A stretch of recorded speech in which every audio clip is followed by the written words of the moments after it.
Hi, this is the main video for the final project case study in crime or fraud detection or E63.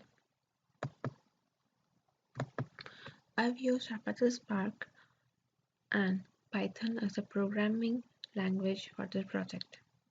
Now, what is Apache Spark? Apache Spark is a lightning fast cluster computing technology designed for fast computation. It is based on Hadoop MapReduce and it extends the MapReduce model to efficiently use it for various types of computations.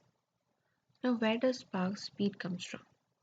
Spark speed comes from its ability to run computations in memory and not on disk like MapReduce. Spark appears to be more efficient than MapReduce for complex applications running on disk. Data here is loaded in parallel into structured collections called RDDs or resilient distributed datasets.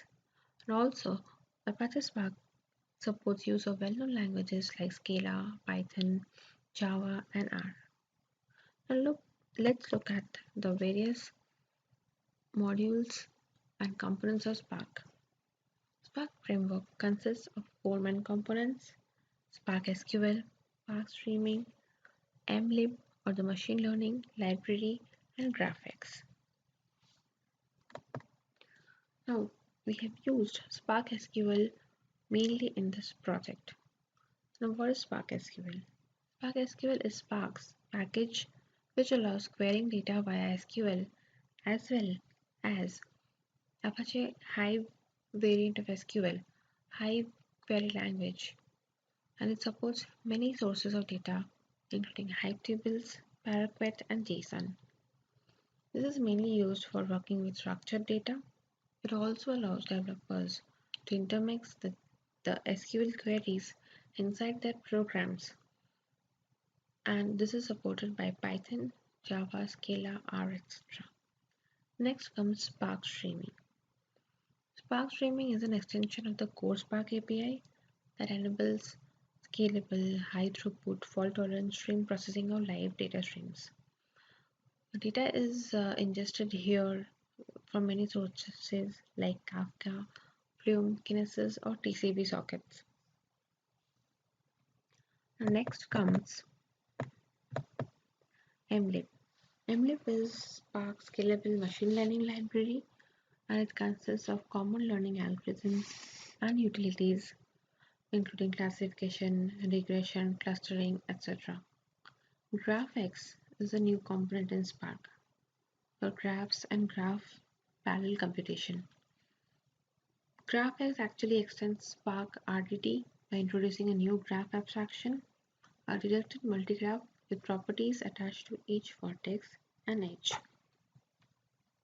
Now let's focus on Spark SQL because we have used this mainly for this project. The most important thing to keep in mind is we are using Spark here. So the first thing we'll do is to create a Spark conf and a Spark context to interact with Spark. The version of Spark used here is 1.6 and the code here shows how Spark conf and Spark context objects has been created. Now once Spark context is created, we can use it to create RDDs, accumulators, and broadcast variables, access Spark functionalities. And SparkConf is used to set various Spark parameters. We have used the text file function of Spark context to load the CSV file which has the data here into the RDD. The problem statement here is to analyze the huge amount of crime data between 2012 and 2016 of Los Angeles City using Spark SQL. This dataset has been read from local disk using Spark and then Spark SQL has been used to run various queries against it to generate various graphs and reports. Now, the dataset has about 1136,590 crime cases in it. Now, once this RDT is loaded, we need SQL context. Now, what is SQL context? SQL context is a class and is used for initializing the functionalities of Spark SQL. It is the entry point to all relational functionality in Spark. With SQL context, applications can create data frames from an existing RDT, from a Hive table, or from data sources, and then various operations can be performed on this data frame. Now, this 3 lines of code shows how Spark Context Object SC is required for initializing SQL Context class. Now, what is a data frame? A data frame is a distributed collection of data organized into named columns. It is basically equivalent to a table in a relational database or a data frame in R or Python. But it offers various optimization functions to play with the data. Now let's go to the dataset which has been used for this analysis. Now this shows the various columns of the dataset we have used. The first is date reported. This is the date at which the crime was reported. The next is DR number, which is the case number. Next comes date of occurrence of the crime, time of occurrence of the crime. Next is area. This is actually the numeric area code of where the crime occurred. Next comes area name. Area name is the place or the street where the crime has occurred. Next comes the numeric crime code. Then the crime description, which is actually the type of crime which took place, like burglary, theft, murder, etc. Next comes status. This is the numeric status code of the crime. The status description actually tells us whether the criminal was arrested or investigation is going on, etc. Then comes location, which is the street address where the crime took place. The next is cross street. This is the main cross street near to the crime location. And the last is the latitude and longitude value of the place. Let's start with the execution of the code. We have used Spark Submit for executing this code. There's a single module over here, a Python module, which is executed to read data, do whatever processing we want on the data, and generate reports and graphs. The first thing we do is to load the file into RDT and then map those columns using map function of RDTs. Remove the header. Remove the first line of the dataset because we won't be needing the header. We are interested in the data part for manipulation. The lambda function has been used here to separate the columns. The first thing we do after loading is displaying a small part of the data, whatever we have read, and here it shows the first 5 rows of data, and we can see that it has been already divided into columns.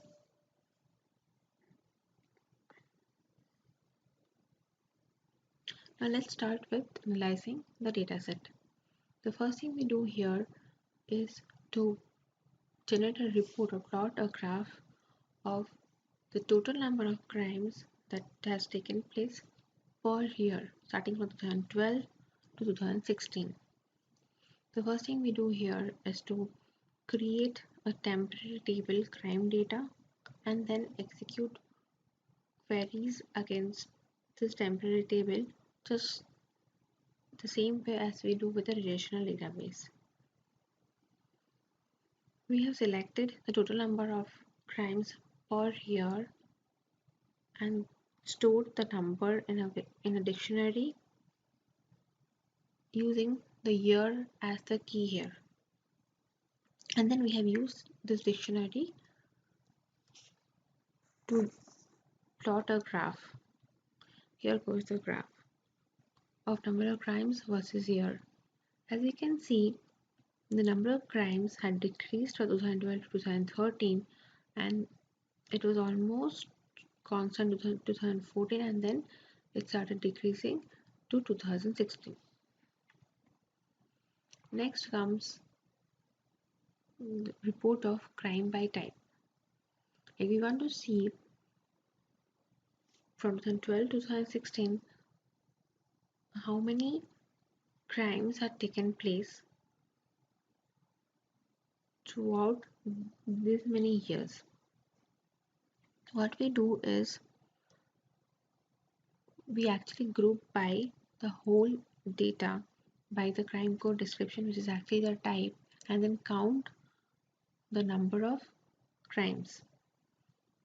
Once we do this, we load it, we map the data and separate the count and the crime type. We sort it on the basis of the count and then plot a graph. Now here, and the next thing we do the same thing with area. We create a report for crime, number of crime per area.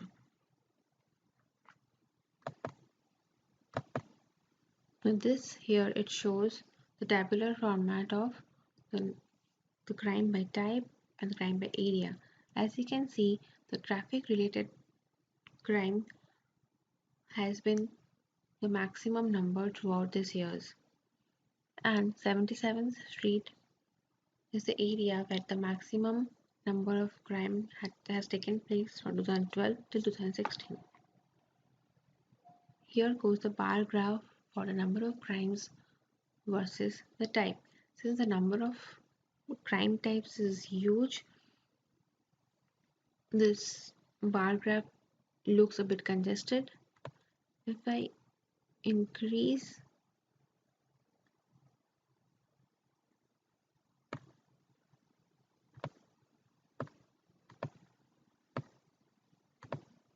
here goes the bar graph for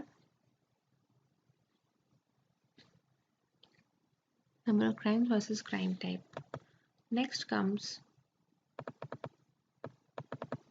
bar graph of number of crimes versus crime area. As you can see, 77th Street is having the highest number of crimes, followed by Southwest, and then followed by Hollywood.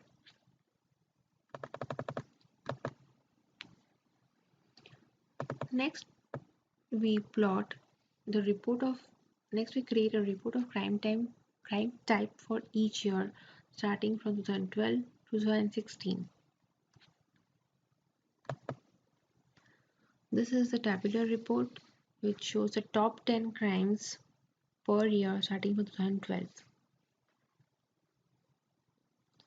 This slide has reports for 2012 and 2013. The next one has reports for 2014, 15 and 16, and we can see that traffic related crimes are the maximum number. This is the bar graph for crimes for 2012. Next goes bar graph for 2013, 2014, 15, 2016.